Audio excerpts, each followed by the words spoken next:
As a Betta parent, you've probably thought a time or two about what you should do in case of an emergency and how you would evacuate your Bettas out of the house. And if not, then this video is perfect for you because today I'm going to show you my escape plan that I implement and thankfully have not had to use yet, but I like to have it just on the side, just in case. So without further ado, let's get right into it. This is actually probably the second or third video that I ever made on this channel, but since some things have changed and I had an extra point or two I wanted to add, and since I'm so thankful, but I feel that my setup does look better than it used to, I just wanted to redo it because why not? First and foremost, I want to remind you that in the case of an immediate emergency, essentially meaning that this isn't an evacuation for a hurricane or a storm or anything, meaning you have time. If this is more of an emergency, like the house is on fire or something of that sort, always remember that you need to get the people in your life out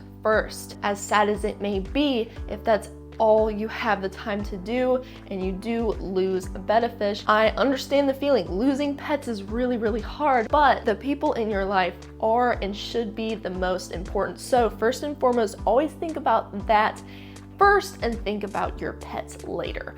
But in the event that this is more of a situation where you do need to leave your home, like a hurricane, I live in Florida and sometimes we get hurricanes and sometimes we do need to evacuate. This is more of a situation where you do need to leave, but you have a little bit of time to kind of prepare and organize. Really, you're just gonna need a ball jar. If you don't have a ball jar, everybody has a ball jar, okay? I don't know what I'm saying.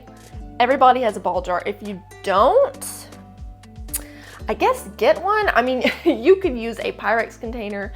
You could use any container, really. You could use a cup or a mug, but this is usually the best. Number one, because it does have a lid you can screw on. It's also just the perfect size. You could get a bigger one even if you wanted to, but I just find that this 1 quart is the perfect size, especially since it's just for one Betta. It's bigger than the Betta cups at the pet store. So what you're gonna do is you're going to have something like this or a cup, I do recommend a ball jar, near your Betta tank at all times. You can keep it tucked away. It doesn't have to be in the foreground. You don't have to look at it all the time because I understand wanting to have a nice room. So if you are one of those clean and minimalistic people like I am and you don't want to stare at a ball jar for months on end, then just hide it behind your Betta tank, or if you have your Betta on something like a chest of drawers or a bedside table, you can put this up and underneath it and you'll never see it, but it's good to know that it's there. And in the event of an emergency, all you would need to do is reach under there, take it, scoop up your Betta,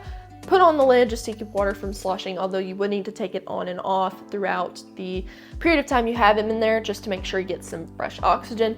But you'd put it on and then you would leave. I did want to point out something that I didn't point out in the last video, which is if you have a little bit more time to prepare, I recommend putting a plant or two if you have some plants in your aquarium, just to keep your fish feeling a little bit more at home. Plants are also good to filter out some stuff, although they aren't a good long-term option, but I like to add some plants.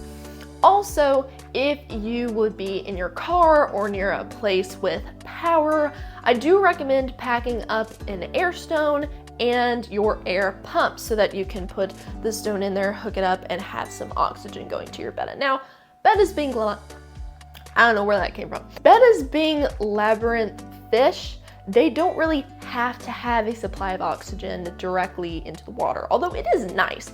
But Bettas were created with the labyrinth organ so that they could survive in stagnant puddles. They can just go up to the air and gulp some oxygen as long as there is oxygen above the water, which is why I suggest not leaving this on the whole time you are going through the motion and you have your Betta in the jar. So it's not super necessary, but it is kind of nice to have. Also, although this video is about an escape plan for your Betta, this is also a really good thing to do if you're moving. Super easy. If you wanted to use anything bigger, you could use a cashew or nut box, preferably not metal, but plastic or glass. As long as it's clean, you could use something like that, and you can move your Betta in a similar fashion. If you don't already, get you a little ball jar or container and place them beside your fish tank or tanks. That way you can have peace of mind and know that if you have time and you need to get out, you have a way to get your Betta to safety. All right, friend, I hope this video inspired you, helped you, or answered a question. If you have any other unanswered questions, or you have some ideas for further topics you would like discussed or covered in future videos, feel free to stick those in the comments. Also, feel free to email me at maddie@fishmakelifebetta.com. I would love to receive an email, maybe a photo of your Betta if you want to share him with me. I've also been thinking about doing a little shout out or recognizing comments that I've gotten or emails that I've gotten with Betta fish. I think that would be fun. Or if you had a fun little story to tell about your Betta, I would like to start incorporating more things like that into my content. I feel like that would be something nice and new and fun for you. I did not intend to rhyme. That was awesome. If you are new to this channel, feel free to stick around, hit subscribe, or at the very least, check out some more of my videos. I have a lot up right now, and I release a new one every week on Sunday at 9 a.m. Central Time. And if you haven't yet, feel free to go to the description and join my free Facebook group, the Betta Fish Forum. It's a wonderful place that is continually growing. I also have some chats available in that group that members have been going crazy in. They love to share and talk and send pictures of their tanks and their beds to one another. It is a lot of fun. I'm having a lot of fun just seeing it and getting to interact with everyone in there. So I hope you will join the family if you have Facebook. You and your Betta or Bettas have a wonderful day, and I hope to see you soon. Bye.